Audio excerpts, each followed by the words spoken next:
Our opening words are from the Reverend Teresa I. Soto, my former student at Meadville Lombard Theological School and now my colleague in our congregation in Oakland, California.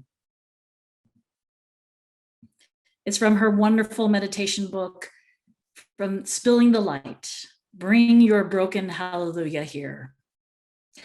Bring your broken hallelujah here. Bring the large one that is beyond repair. Bring the small one that is too soft to share. Bring your broken hallelujah here. I know that people have told you that before you can give, you have to get yourself together. They overstate the value of perfection by a lot. Or they forget or forgot. You are the gift.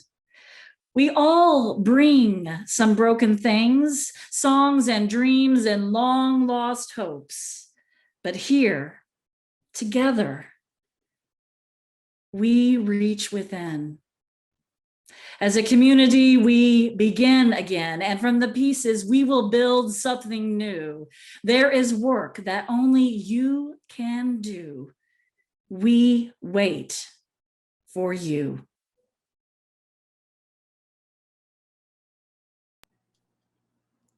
Welcome. I'm Kristen Satterley, and I'm delighted to be here as your worship leader today. We're so happy to welcome our guest preacher, Reverend Nicole Kirk, who you just met. Reverend Kirk is the Frank and Alice Schulman Professor of Unitarian Universalist History at Meadville Lombard Theological School in Chicago, and she's also a Unitarian Universalist minister.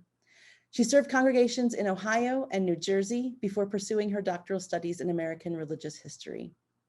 Reverend Bob is unable to join us today, but he tells us that Reverend Kirk was one of his favorite professors in seminary. We're joined this morning as well by our music director, Susan Peck, and Reverend Katie Culbert, who is presenting today's Time for All Ages. Our DJ today is Arnie Gullerud, and our tech team is Bill Miller, Chris Paul, Michaela Renz-Whitmore, and Raymond Wolfgang. Thank you all so much for making Zoom worship possible. If you're visiting today and you're comfortable with it, we invite you to put your name and location in the chat so that we can greet you. And now we have a couple of announcements. The UU Addiction Recovery Ministry will be meeting today following the service. Login information is in the chat or will be shortly and will be provided again at the end of the service. Congregational polity is alive and well at First Unitarian. At last Sunday's special congregational meeting, the congregation voted to buy out our solar panel lease, move forward with the process of purchasing the ARC building, and ordain our former ministerial intern, Jane Davis. For more information, check out the broadsheet that went out on Thursday. And now, let's light our chalice and settle into worship.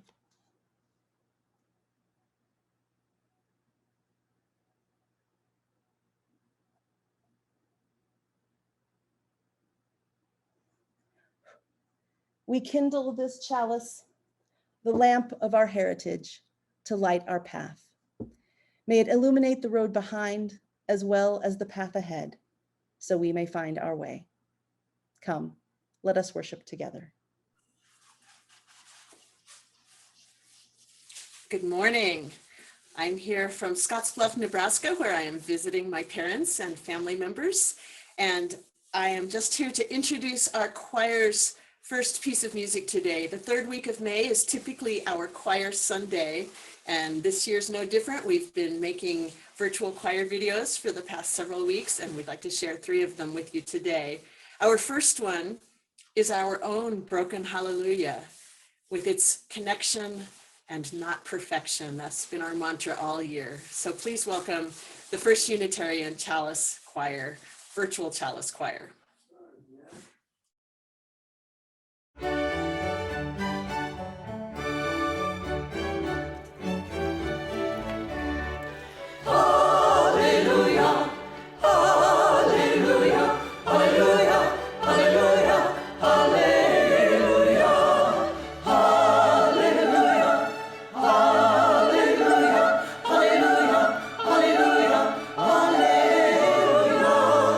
For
Miss Ann, would you light the chalice as we say our principles?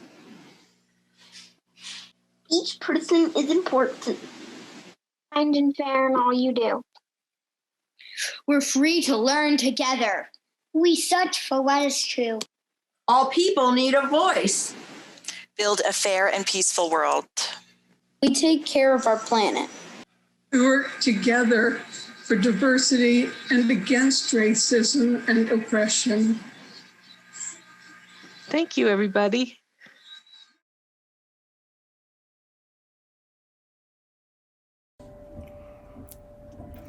Good morning. It is so good to be with you again virtually this morning for our Time for All Ages. Today's subject is grief.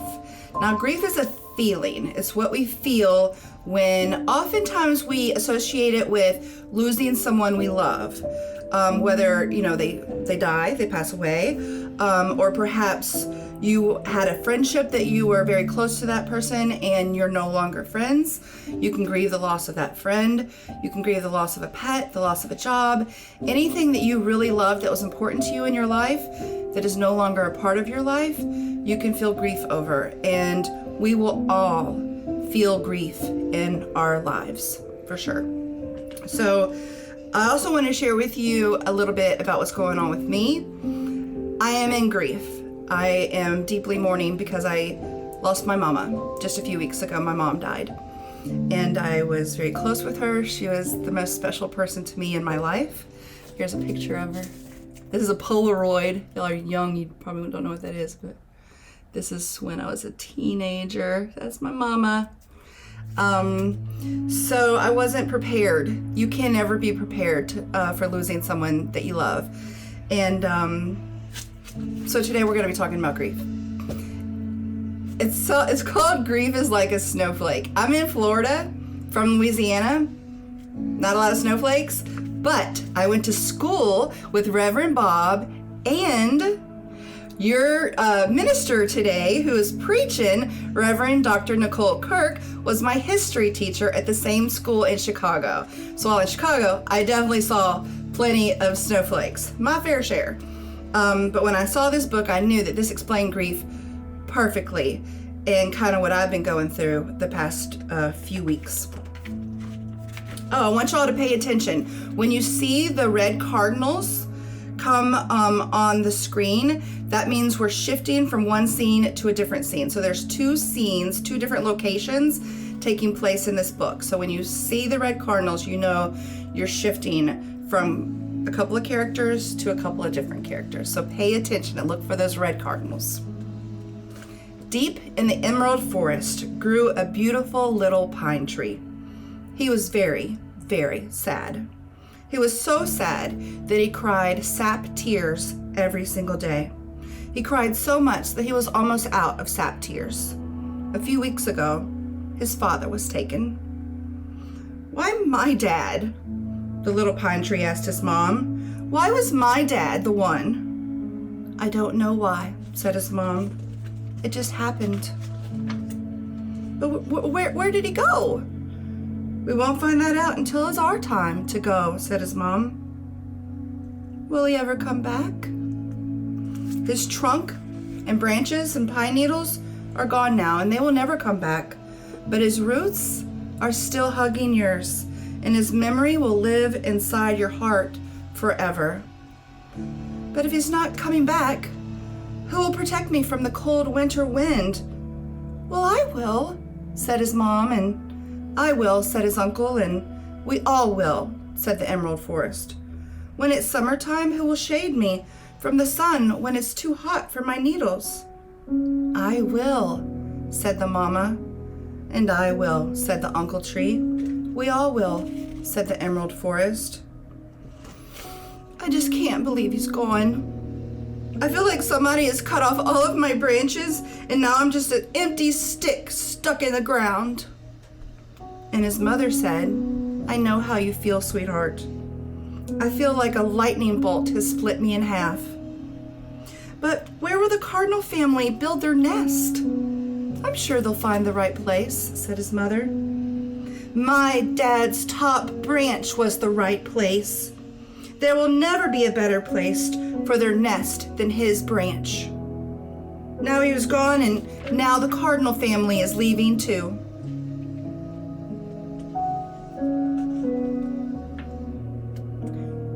"Why, you look pretty sad for a Christmas tree," a flock tree said to the daddy pine tree who was next to him. "Look at me! I am beautiful. I was covered in lights and plastic snow, and I was decorated with beautiful ornaments, and I had tons of presents underneath me. I was the most beautiful Christmas tree on the block. See, I'm still wearing one of my ornaments." That's nice," said the daddy pine tree.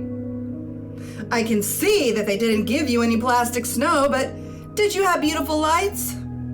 No." "Did you get to wear ornaments like this one?" "Nope." "Did people put fancy presents underneath you?" "No." "Like I said, you must have looked pretty sad for a Christmas tree." "Actually," said the daddy pine tree, "I was beautiful. I was covered in paper chains that were made by love. Each link of my paper chain had a message that was written by a child to a loved one who had died. My pine cones were pulled off and covered in glitter and given away as presents. I made a lot of people smile. Plastic snow, fancy lights, and beautifully wrapped presents. What really matters in life is what's on the inside. How is your mulch?" "My mulch?" "Yes, your mulch. Your mulch is the stuff inside your heart. It's what you give back to others."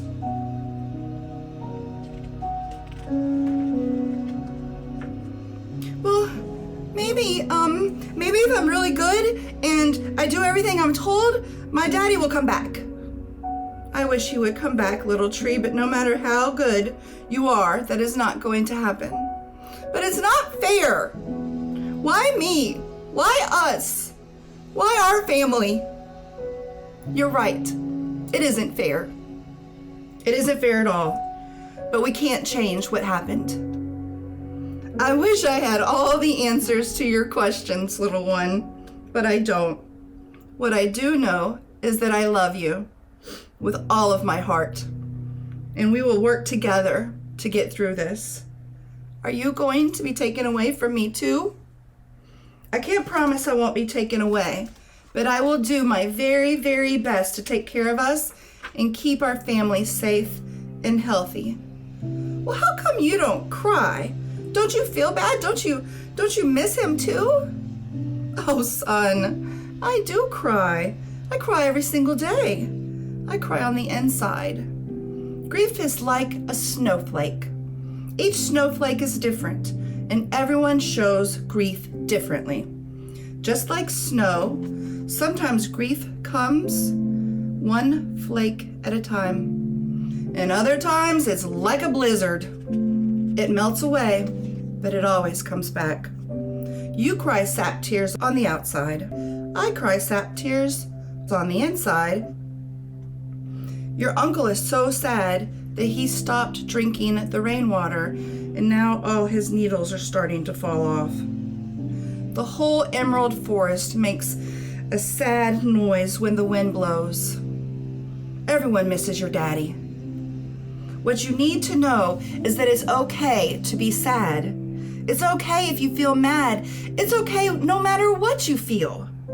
Just remember, you can always talk to me about how you are feeling. No feeling you have is too big or too small to talk about. I don't want to talk to you, and I don't want to talk to anybody right now. I just want to be with my dad.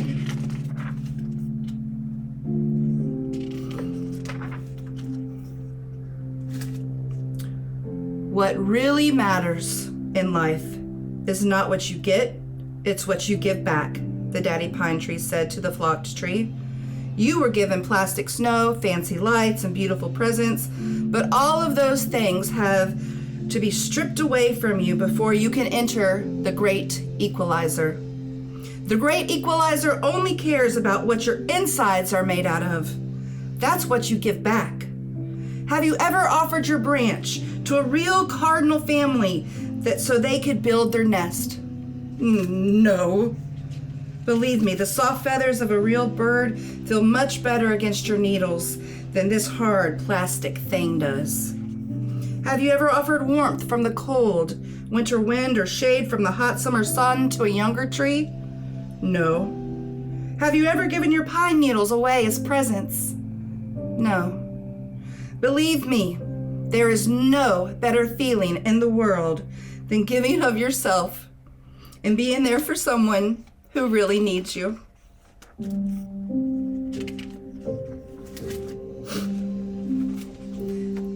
Your daddy is gone, little tree, and I know how much you miss him. I miss him too, but I promise you, your daddy is still in your life. He will always be in your life. I'm afraid I might forget him. You will never be able to forget him because he is a part of you. And in time, he will find a way to show you that.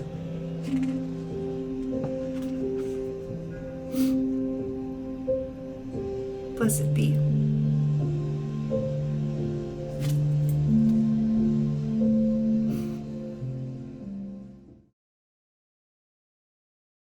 Let's let out a deep breath. Let us pause our chat for a few moments for our meditation and prayer. And don't worry, we'll turn it back on when it is time to share our joys and concerns. Right now, I ask you to release your shoulders, take in another deep breath, perhaps feeling some of the grief that was shared just now from Reverend Katie. Close your eyes if you are comfortable, and to breathe gently, to find the pace of your own breath. If you're having a little bit of trouble becoming present to this moment, you might tap either on your wrist or on your knee or with your fingers and say a mantra, I am here right now. I am here right now. Feel that breath in your belly. Feel the breath in your chest, your shoulders, wherever you store your sadness, wherever you feel your anger. Feel the stream of distress as it flows through your body, and then let it go. And if you're not ready to let it go in this moment, put it aside. Return to your breathing, inhaling, exhaling.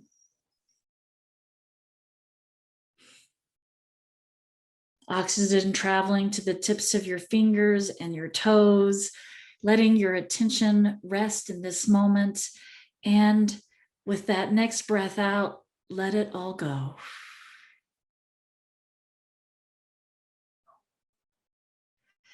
And the rest here, knowing that you are held by your community. Let go that stream of distress. Be in this moment, here, right now, in this moment of togetherness across the distance. Let us sit together with our breath in this moment, in the holy silence, for 2 minutes.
Each of our stories carries drama and conflict, comedy and joy. Here in this shared space, our tales combine into a broader narrative. We are lifted by one another's gladness and help to lighten each other's burdens. When the music begins, share your joys and then your concerns in the chat bar for us to hold together. If you cannot write in the chat bar today, or if what you hold is too private or too tender to share in a group, we are still here for you. Please contact the care team at caring@uuabq.org. Now, let us share together what is on our hearts.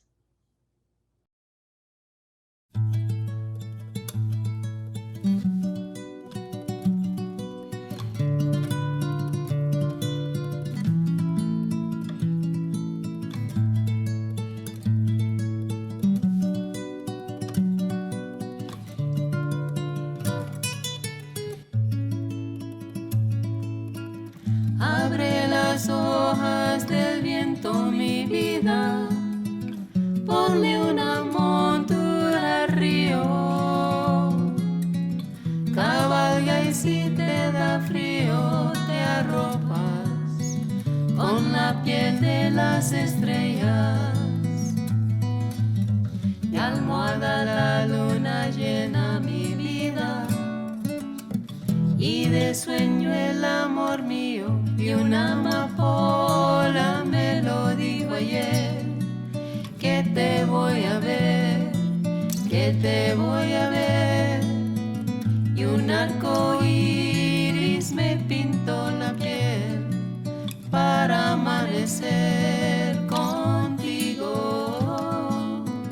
Y una amapola me lo dijo ayer, que te voy a ver, que te voy a ver. Y un arco iris me pintó la piel para amanecer contigo.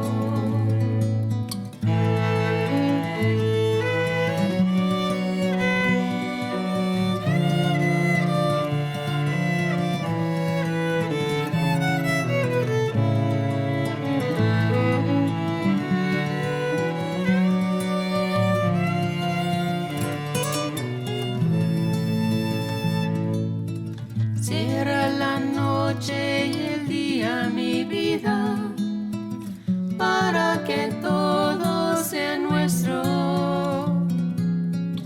Y una gran fuga de besos se pose sobre tu boca.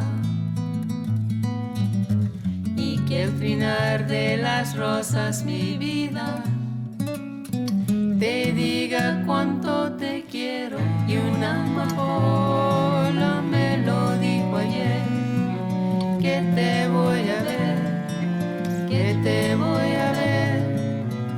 Y un arco iris me pintó la piel para amanecer contigo.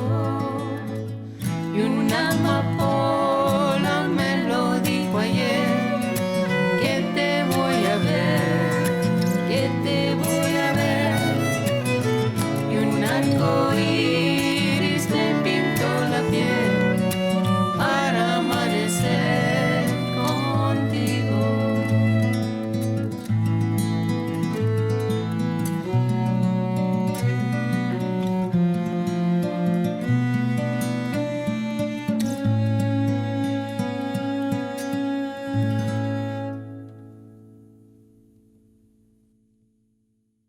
We share many joys today. Joys in family, our togetherness that we are getting to experience again after a long time apart, celebrations and birthdays, adventures and music and dancing, walking in nature, enjoying our gardens as they start to grow, and great joy for this, our growing community. And we're concerned as well. One of those concerns is also a joy, the loosening restrictions and what that will mean for all of us. And the concerns of lost loved ones, of pain and illness, of money concerns and work difficulties, world strife, especially the conflict between Palestine and Israel and the continuing COVID around the world, and drought in our own beloved New Mexico. We lift all of these and all those joys and concerns that we hold in our hearts unspoken. We lift them to the great powers of celebration, healing, and renewal, known by many names. Now let's join our hearts in prayer. We remember Elliot Moore, a longtime member of the Socorro congregation who passed on May 11th. May light perpetual shine upon him. We lift up Lori Flaherty, whose sister Carrie Fryman passed unexpectedly last week. May she be comforted by the memories of her sister. We grieve with Reverend Bob, whose father passed on Thursday evening. May he know the comfort of this congregation's support, and may light perpetual shine upon Cortland LaValle. We gather our hearts around Deb and Dan Golden, who mourn the sudden loss of their son, Father Graham Golden of the Norbertine Abbey. May they find solace in his legacy as a source of light in the community, and may light perpetual shine upon Graham. And we are grateful for the safety of music director Susan Peck, who was in a car accident in Colorado but is uninjured. We give thanks for the blessings of this gathered community. May we continue to journey together as we work to create a more just and caring world. May we see what's beautiful and holy in our city. May we see what's beautiful and holy in each other. May we see what's beautiful and holy in ourselves. Blessed be, and peace be with you.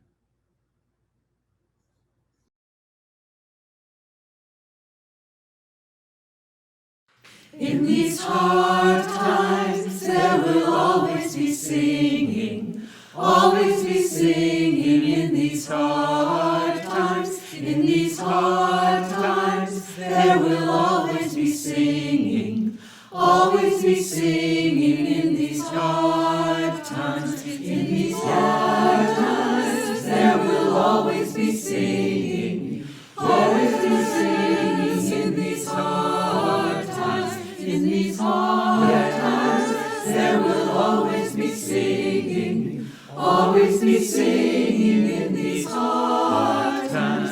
In these hard times, there will always be praying, always be praying in these hard times. In these hard times, there will always be praying, always be praying in these hard times. In these hard times, there will always be dancing, always be dancing in these hard times. In these hard times, there will always be dancing, always be dancing in these hard times. Always be praying in these hard times, always be singing in these hard times.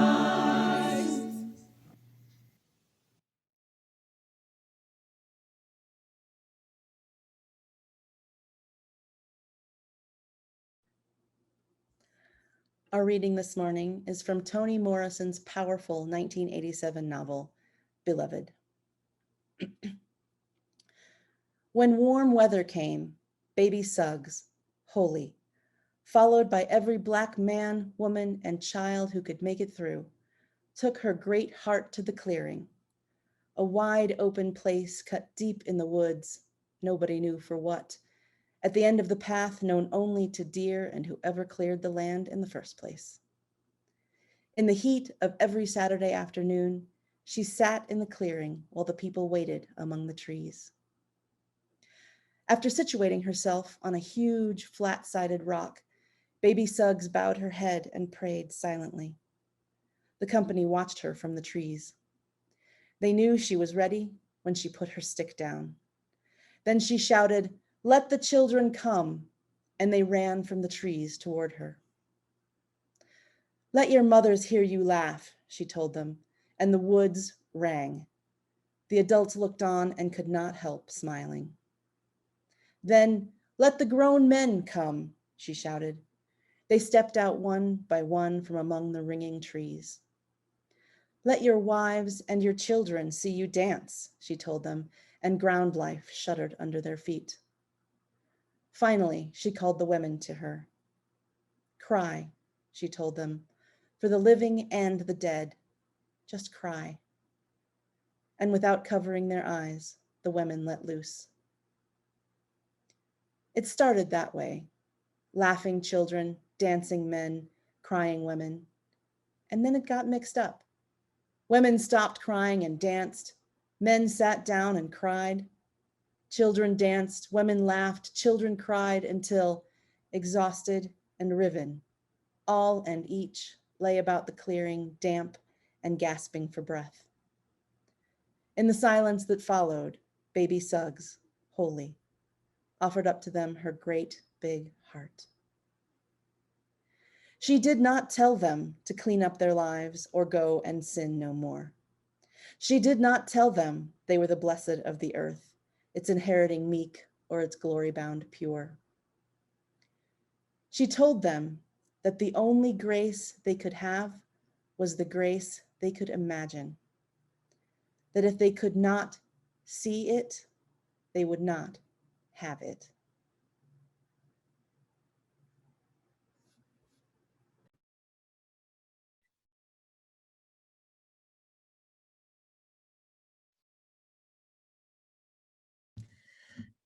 The writer, best known for his book, The Little Prince, Antoine de Saint-Exupéry, was also a pilot. And in his early days of flying, he helped establish airmail postal routes from across Africa and also South America. In those early days, he routinely flew a mail plane from southern France to North Africa. It was a hazardous job full of uncertainties.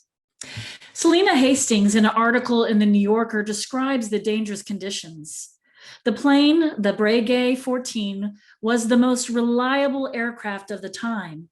However, it was pitifully frail by current standards, with a wooden propeller, an open cockpit, and a range of, well, under 400 miles. It had no radio, no suspension, no sophisticated instruments, and no brakes. Maps were crude, and pilots navigated by following landmarks: a row of trees, a farmhouse, a field, a river. It was easy to get lost in heavy fog or rain or just in the dark, and weather predictions were often fatally unreliable. I always remind myself of that situation. Here they are looking for landmarks, but they're in the desert. Antoine tells the story of one night on a trip across North Africa. He was with his radio operator, Neri, and they found themselves disoriented in the desert with low fuel. He describes the moment. We had no means of angular orientation. We were already deafened and were bit by bit growing blind. The moon, like a pallid ember, began to go out in the banks of fog. And overhead, the sky was filling with clouds, and we flew, thenceforth between cloud and fog and a world voided of all substance and all light. The ports that signaled us had given up trying to tell us where we were. No bearings, we said. And they said to us. Their message was despairing. For our voice reached out to them from nowhere and everywhere. And with sinking hearts, Neri and I leaned out, he on his side and I on mine, to see if anything at all was distinguishable in the void. Already our tired eyes were seeing things, errant signs, delusive flashes, phantoms. When suddenly, Antoine and Neri went from despair to hope when a point of light appeared on the port side. Assuming it was a light of an airport, they banked the plane in the direction only to see the light twinkle and go out. It had been the light of a single star that had disappeared.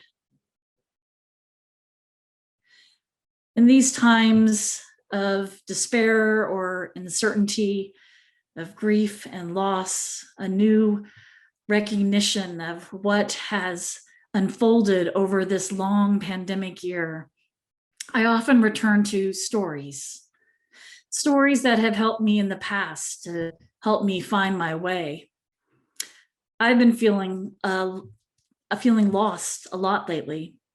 I'm in Tulsa, Oklahoma, although I work and have lived in Chicago, but I'm helping my parents in their old age with their health problems and their uncertainties. And although I spent my entire life in Tulsa and in a nearby town until I left for college, and I visited over the years, it's a completely different experience to spend several months in the place where you're from, but you haven't been back for an extended period of time for many, many years. The town has grown and changed. The old familiar landmarks are gone. The highways are wider, the stores are bigger, the neighborhoods sprawl and extend to places that I knew as farms and pastures. And then it's the worry and concern for my parents as they struggle with what are their concerns and worries.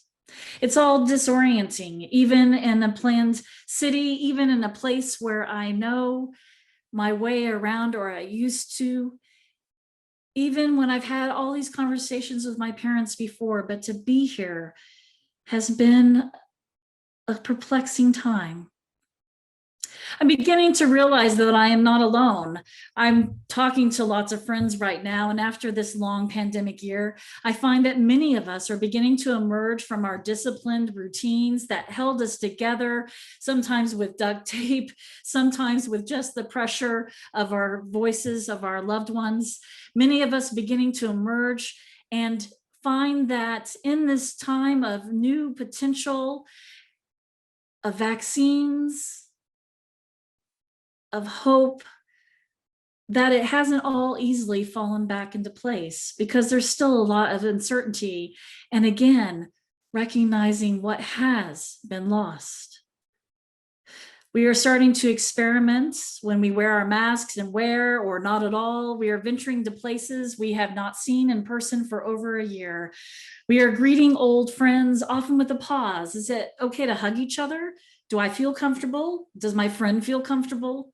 I offer an elbow and I'm met with a fist bump. I offer a fist bump and I'm met with an extended hand, inviting a handshake. And there are those moments when I realize that there's a friend or a loved one that is missing, that there will not be that awkward moment with them at all. Some of our friends are still in isolation, caring for unvaccinated family members or themselves. Some of us have been reassessing everything in our lives during this year. Our work, our relationships, many of our old routines have been broken down by this pandemic. And we're trying to navigate this new world that we have longed hoped for, but now finding all the answers are not readily available, that we've lost some of our bearings. Suddenly, what was once natural feels awkward and strange.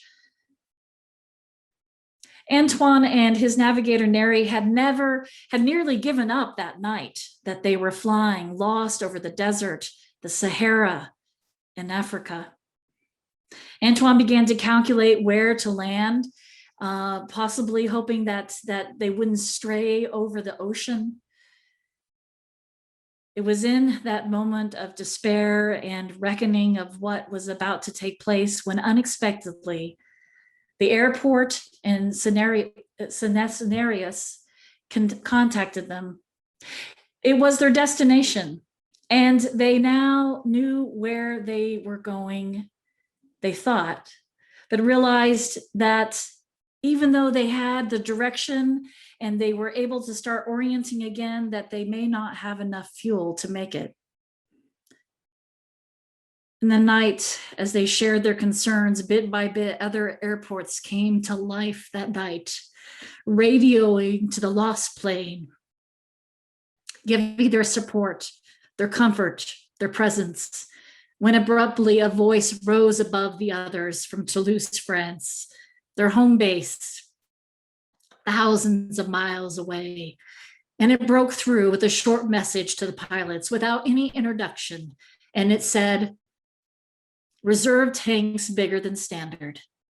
You have 2 hours fuel left. Proceed to Cisneros." Reserve tanks bigger than normal, bigger than standard. I've always loved the ending of that story. It's one of surprise and abundance, one that reminds me that I have found that to be true in these difficult times in life, these crossroads, that reserve tanks are bigger than standard when you are part of a religious community like First Unitarian. In this moment of grief that idea of these reserve tanks. What does that mean? And I often go to the idea of abundance. It's a theological concept for how else do we speak of love, of grace, of hope? How do we speak and yearn for these without also remembering abundance? Where we can see it in the world, even when the world is not as it should be, even as we still strain and yearn for the coming true of the words of James Baldwin for a more humane and just world. That we do have more reserves than we know, but it takes reaching out. It takes showing up. It takes that connection, however we can find it. Abundance is a paradoxical concept like most religious truths. It helps us see a different view of the world. Tracy Lind, the former dean of Trinity Cathedral in Cleveland, reminds us that much of life-giving truth is about transforming contradiction into paradox.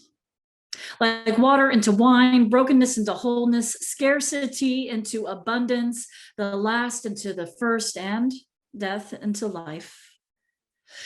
Paradox makes sense of things that don't make sense and hold divergent truths in tension.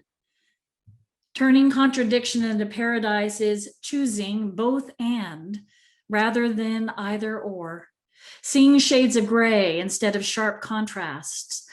How else can we emerge after this terrible year of uncertainty and heartbreak and grief? Because we certainly can't leave behind what we have been through. We must take it along with us as we go through it. But it can be a both and. And religious communities is a time of recalibration as we find new ways to offer worship and community on multiple platforms. It's a time that we feel like abundance develops when we work together and nourish our spirits, where we grow our hearts and minds and develop deeper connections with others. We've learned a lot in this pandemic. We still, I think most of us miss that in-person contact, but we have found new ways. And for some of us, when we get overwhelmed with lots of people, this has actually been a gift as well. New ways, different ways of connecting and being there for one another. It takes an act of faith to be a part of a religious community.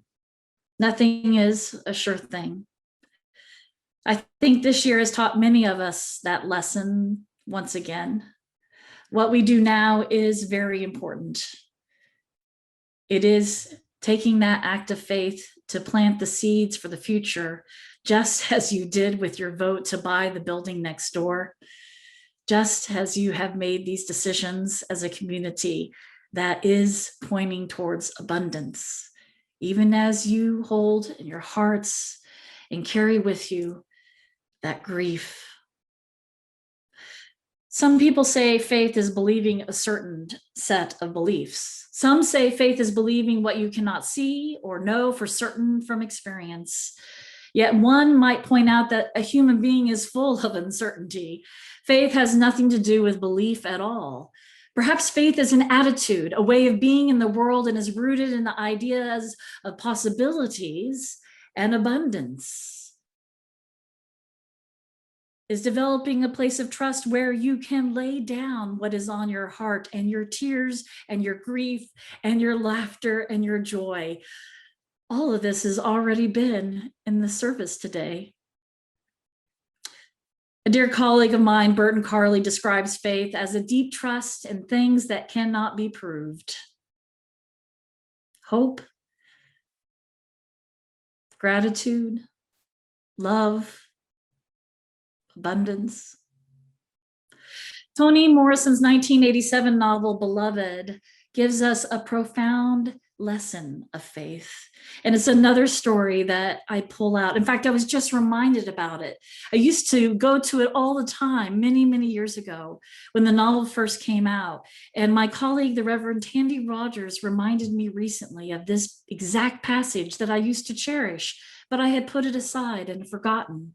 And there, just when I needed it, she retells me this story, those words from Toni Morrison's 1987 novel, Beloved, a profound lesson in faith, because there is baby Suggs, an unordained holy woman who has experienced unimaginable pain and trauma. She's formerly enslaved, now free. Of her 9 children, only one was not taken away from her.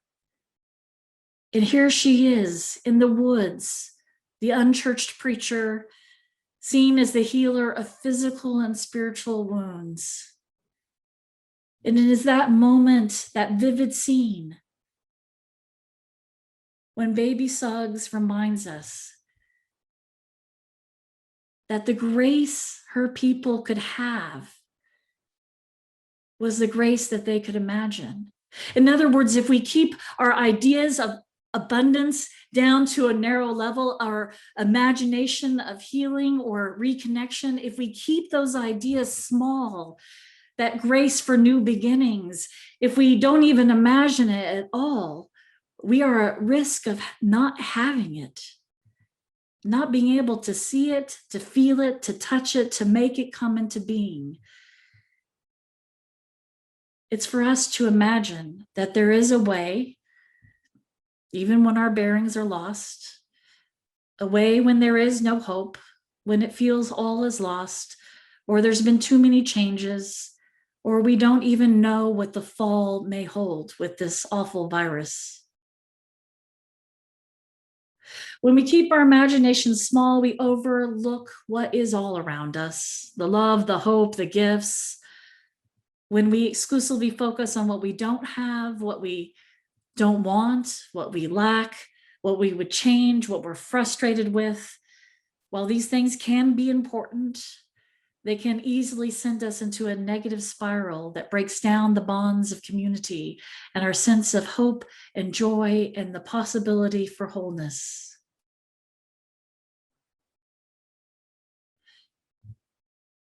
In his moving book, Making Loss Matter, Rabbi David Wolup describes the human tendency. He says, the frightening thing about loss is that what we do to ourselves to avoid it. We know we cannot live without losing, but this knowledge does not prevent us from seeking to protect ourselves. So we narrow our souls. We draw ourselves tighter and tighter, and by narrowing ourselves,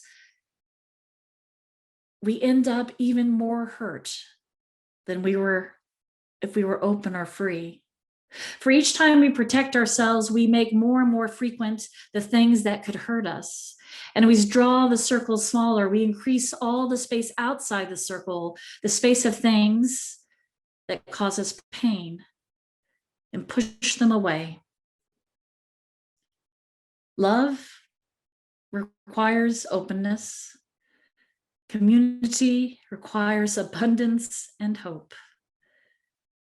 And so in this time when we are trying to find our bearings again and feeling lost in a myriad of ways, it is the moment to call out for others to help us find our way, to find our bearings. Just as Antoine and Mary, when they couldn't identify a familiar marker or lights to guide their way, they laid their course and steered the best they could. And sometimes that's all we can do. But they also reached out in the night, their voices calling out, and others answered them and pointed the way and called them in so that they could find their way back. And then there was that voice reminding them that their reserve tanks were bigger than normal. And so it is for all of us in this community. Together, our reserve tanks are bigger than normal. We will find our way.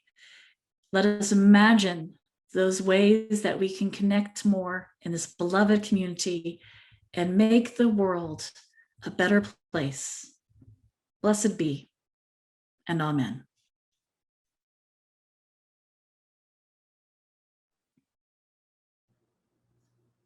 May it be so.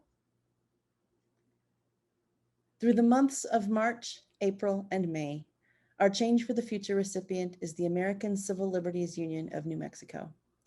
The ACLU of New Mexico is especially focused on groups that have been historically disenfranchised as it works for justice, liberty, and equity. You can make an offering online by clicking on the link that we'll put in the chat box. And if you prefer not to give online, you can simply mail a check to the church and include Change for the Future on the memo line.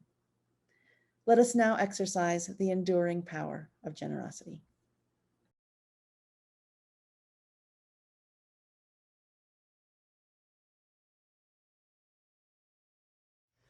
Over my head,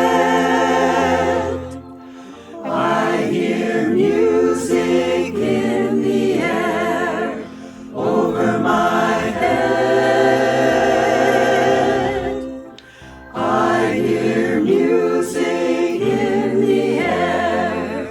Over my head, I hear music in the air. There must be a joy somewhere.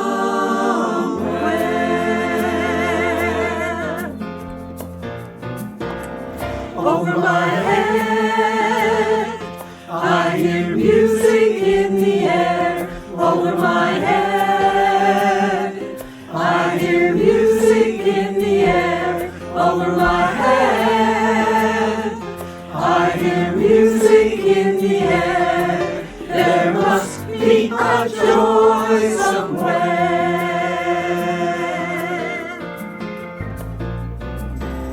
Over my head,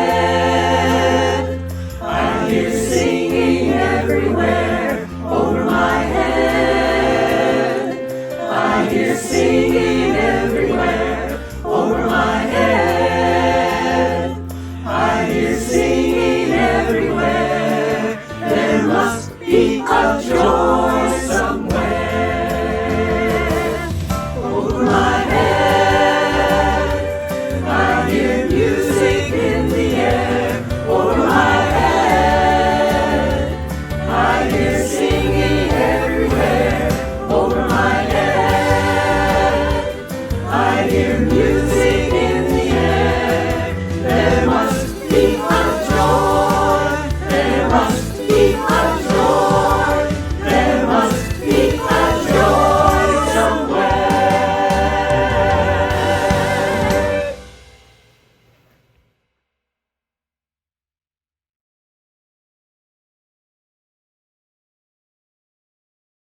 What is generously given is received with gratitude. Thank you on behalf of First Unitarian Church of Albuquerque, and thank you on behalf of the American Civil Liberties Union of New Mexico. As we approach the end of the service, everyone is invited to stay for our virtual coffee hour. Just stay on the call until the end of the credits, and you will receive an invitation to join a breakout room. If you would like to participate in Coffee with the Board, click on Not Now when invited to a breakout room to stay in this main room. If you're comfortable moving from room to room, feel free to do so. You can go in and out of the Coffee with the Board if you like.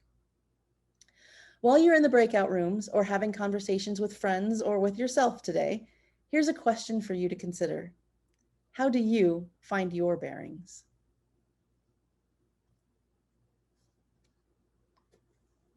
And now let's extinguish our chalices. And so may the truth that sets us free, the hope that never dies, and the love which casts out fear lead us forward together until the day spring breaks and the shadows flee away. Go in peace on this day, go in love. Blessed be, and amen.